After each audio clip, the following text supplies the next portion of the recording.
Shalom, this is Shira Sherbo coming to you from Sfat, Israel, and Torah for the Nations. Every day in our prayers, we read that in the end times, every single creature, every one of us is going to recognize and know who God is. So I was thinking about recognizing and knowing. What does that mean? And think back when you're learning as a little child your alphabet. And after a while, you get to recognize and know, oh, that's an A, oh, that's a B. We recognize and know our letters. So there's nothing that God tells us in the end that everybody is going to believe. Because somebody could come up to you and just say, I really, really, really believe with all my heart, I sincerely believe this is a B.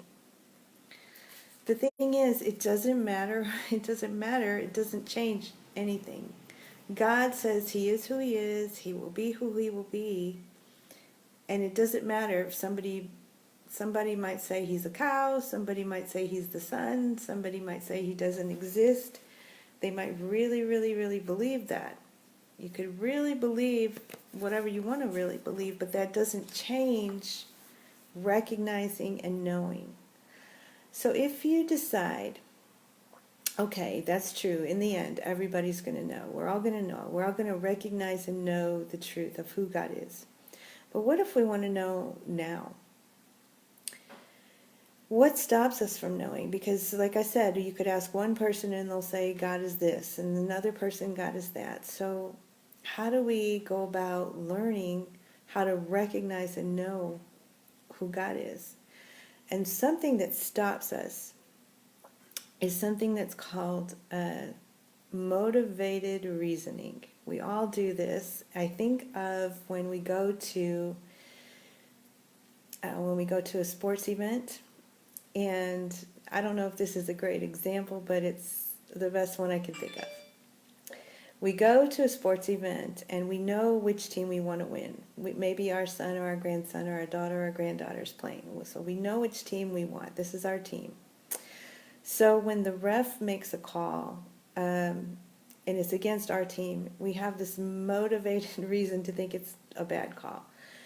And when he makes a call against the opposing team, we are motivated to reason that it's a good call. So we go to sporting events or political rallies, or we have our religious denomination. We have a sense of loyalty to what we want, to our traditions. And so we don't always go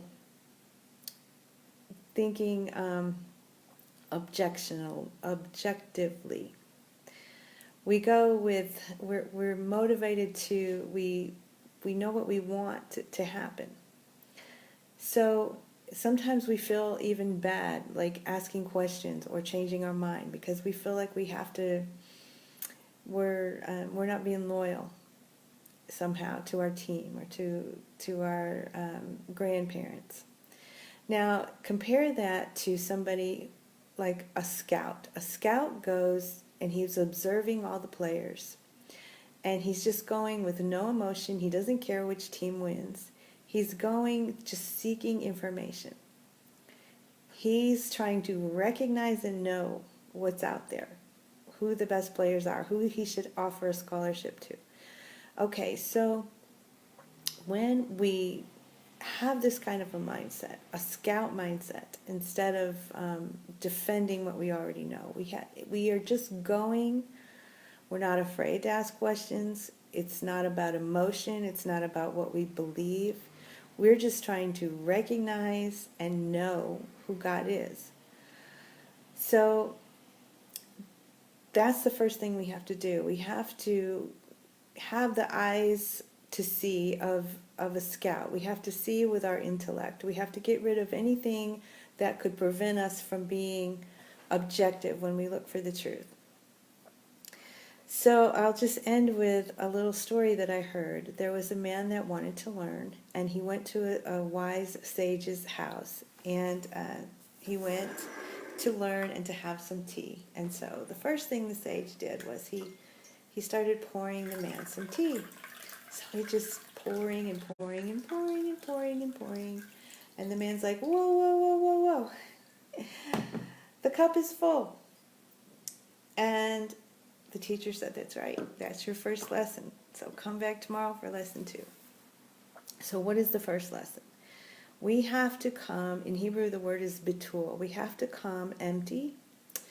We humbly. We can't come full of ourselves. We can't come with motivated reasoning or thinking. We can't come to defend what we already know. We have to come emptied out, humble. We have to get rid of our ego. That's how we learn about God. We just empty ourselves. We come with an empty cup.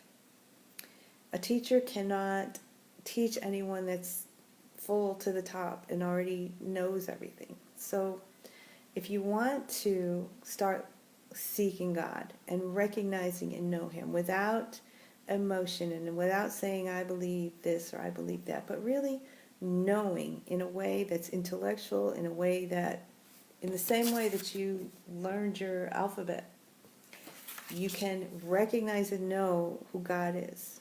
It's just a fact who He is, no matter what anyone else believes.